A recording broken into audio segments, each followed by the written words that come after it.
What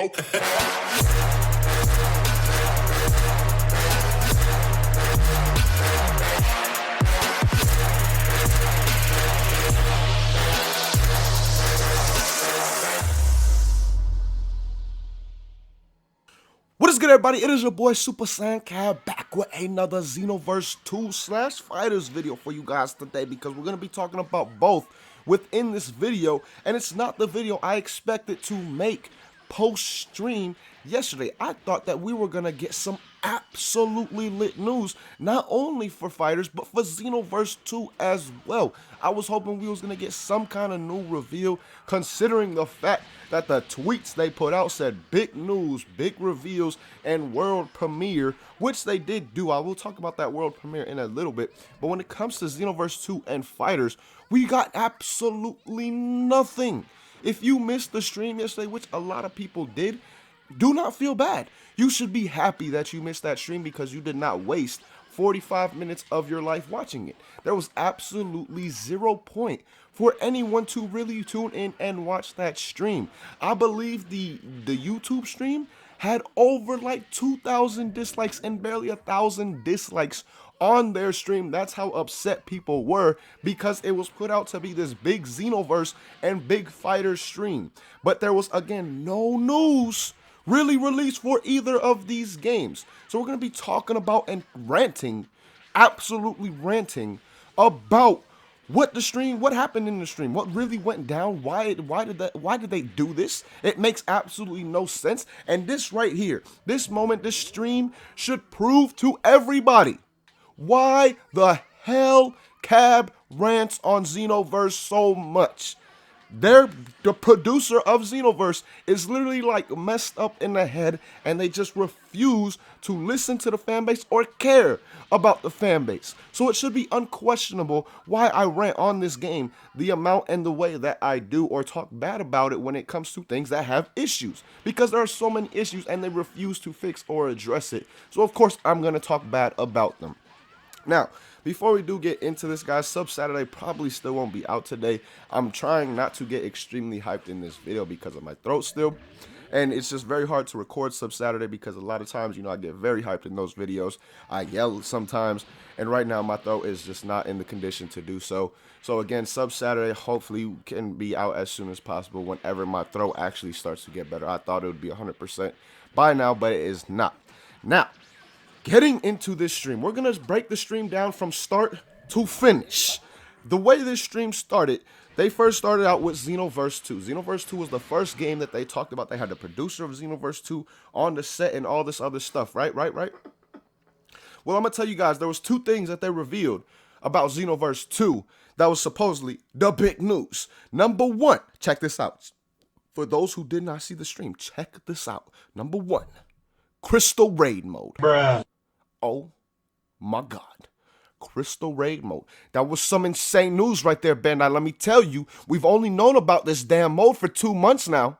But let me tell you, that was some insane news on you guys' part, letting us know about that new Crystal Raid mode being in the game. Wow, that was mind-blowing. And then number two announcement when it comes to Xenoverse 2.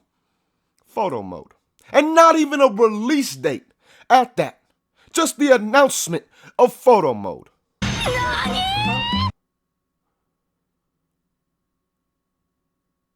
Again, something we've known about at this point in time for like 2 months already. And these are your two big announcements?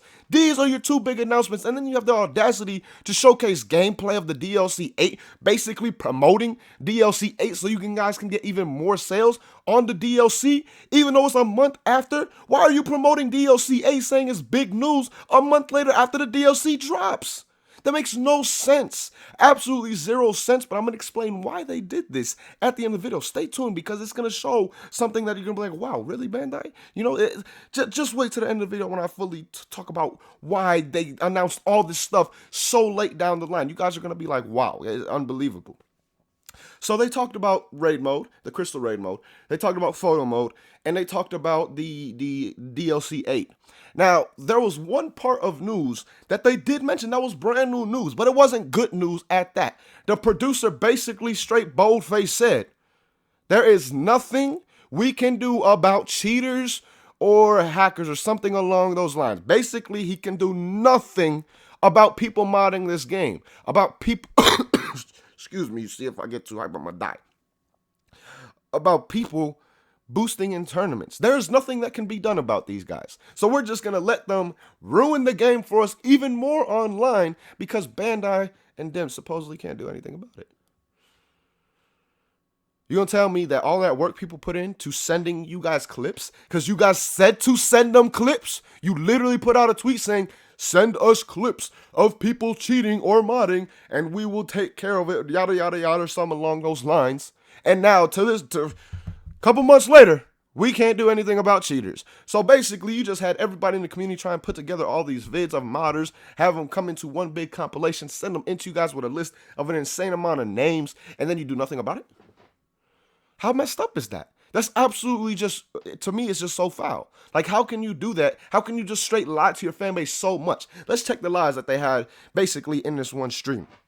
Or basically just at the Xenoverse 2 part. There was no new Xenoverse 2 news, so that those tweets, straight bold-faced lies. And then on top of the fact, they said that they were going to do something about these cheaters and modders, and now they said that they're not going to do it. So again, bold-faced lie. Two bold-faced lies on the Xenoverse part of the stream. How is that even okay for a company to do? And I mentioned this in the stream yesterday. The only reason that this happens and the only reason Bandai doesn't care is because they have zero competition in the anime gaming community. Who else makes anime games? Absolutely nobody. And I'm literally sweating. I'm so upset right now. But continuing on, guys, with the stream. The stream after Xenoverse 2 moved on to the world premiere, which there was a world premiere. I will give them that. There was a world premiere, and it was Super Dragon Ball Heroes world premiere, showing that it's going to be released around the world, which was cool. But that's not what was promoted on the stream. Do not get me wrong. I'm excited for Super Dragon Ball Heroes coming to America. I cannot wait to actually be able to play this game finally. But at the same time, that's not what was promoted. We were promoted big news for FighterZ and Xenoverse 2. The biggest news we got, the only real news we got, came about Super Dragon Ball Heroes coming worldwide. Now, again, that's cool. Do not get me wrong. I'm glad that that's happening. But that is not what was promoted. It should have basically been a Super Dragon Ball Heroes stream if that was the only real piece of news that they were actually giving us. So they did announce that. They did showcase that and show that it will be coming worldwide for the first time. You know, usually that game only drops in Japan, but for the first time, it will be a worldwide game. Now, moving on, after they talked about Super Dragon Ball Heroes, then they moved on to FighterZ. Now, I'm not nearly as mad at FighterZ because FighterZ kind of just talked about the success of their game, and they did say that there will be big news, but not yet. The big news is coming, I believe, at the grand final of the World Tour, the Dragon Ball FighterZ World Tour Tournament. At the grand final of that, I believe, is when they're going to announce the second season of the FighterZ Pass. So basically, FighterZ was there just to say that their big news is still yet to come, but we cannot give you any news yet today. So again, I'm not as mad at them because we know that FighterZ Season 2 Pass is still coming, but I'm still fairly upset. Why are you going to say that there's big news, big reveals, and we absolutely got nothing? The only news we got was that there's other big news to come in the future. So again, what was the true point of this stream, considering the fact that we talked about stuff with Xenoverse that was so late? We talked about stuff with FighterZ that we cannot even talk about yet and how successful the game was. So where was the big news, big reveals for these two games? Because there was absolutely zero regarding these two games, guys. Now, I'm going to explain why, also why, that these were quote-unquote big news and things like that at the time they recorded this stream. This stream was not a live stream. This was a pre-recorded stream for those who did not notice. That's why there was translations. You really think Bandai is on their shit enough to have translations going on a live stream? Like, really? So that's why there was translations, because it was already edited and things like that. That's why if you notice in the stream, for those who are watching, the producer from FighterZ and the producer from Xenoverse literally switched seats without us seeing them switch seats, because again, it was not live. It was pre-recorded and scripted, and they still could not get this out before DLC 8 or anything like that. They pre-recorded and scripted this about a week or two before the DLC came out, and they couldn't even post it before it came out as well. They just figured we'd wait till afterwards. That's why he was talking about Crystal Raid mode. That's why he was talking about the photo mode. That's why DLC 8 was promoted. It was literally made before the DLC came out, and then you put the stream out a whole month later after the DLC? What kind of nonsense is this? This is what I'm talking about when I say Bandai truly tries to milk the hell out of this game. It's like they're trying to keep people's interest in, like, oh, let's lie about a stream and make the stream a whole month down the line to kind of keep the hype around Xenoverse 2. Where do you guys think? What makes you think lying to the community and fan base so much is going to keep the hype around this game? So many people were so mad at y'all that they literally said they were uninstalling your game. That's how pissed... Again, excuse me, when I get too hyped, I'm going to die. But again, so many people were saying that they were uninstalling their game, things like that, just because of how upset they were. They were so tired of being lied to, so tired of not being cared for, because this game has been around for over 2 years, and they don't listen to us, and they do not care for us, and they lie straight to our face so much when it comes to Xenoverse 2, man. So this stream, honestly, was absolutely pointless. It was literally a whole month late. If they would have dropped this stream a month and a half ago, it would have been great. But it was a whole month late, absolutely pointless. The only thing that was really revealed was the Super Dragon Ball Heroes coming worldwide. Besides that, there was nothing for Xenoverse 2, absolutely nothing for Fighters, except the fact that we know we're going to get some big news at the end of the World Tour Grand Final, things like that. So we know that is coming. But again, there really wasn't much news within this stream. There was zero news for Xenoverse 2, and a little bit, tiny bit, for Dragon Ball FighterZ, and then, of course, the Super Dragon Ball Heroes World Premiere. So, again, man, this should give y'all a eye-opener to why I rant on this game, why I rant on this company and mention Bandai's name so much when I go into my rants. They are literally sinking as a company and just becoming more and more confident that whatever they put out is going to sell, because who the hell competes with them in the anime gaming community?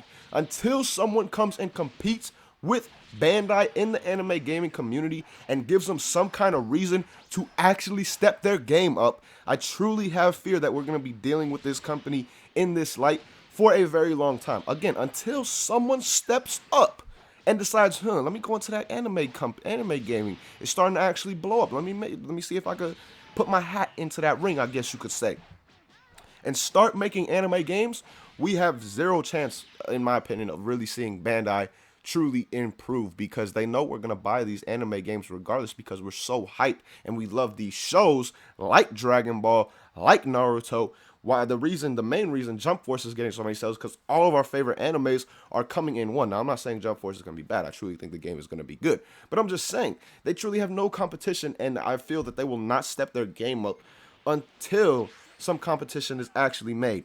But I am absolutely sweating right now because I'm sick and I have this jacket on, and I'm kind of heated just from making this video. So we're going to end the video right here, but let me know how you guys feel. Let me know how upset you guys are about this nonsense with Bandai, about them just straight bold-faced lying to us so many times, about them saying that there was going to be some big news, and there was absolutely nothing for either of the games that were supposedly getting big news.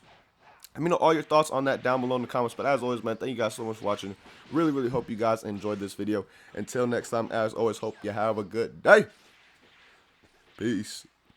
Peace, y'all.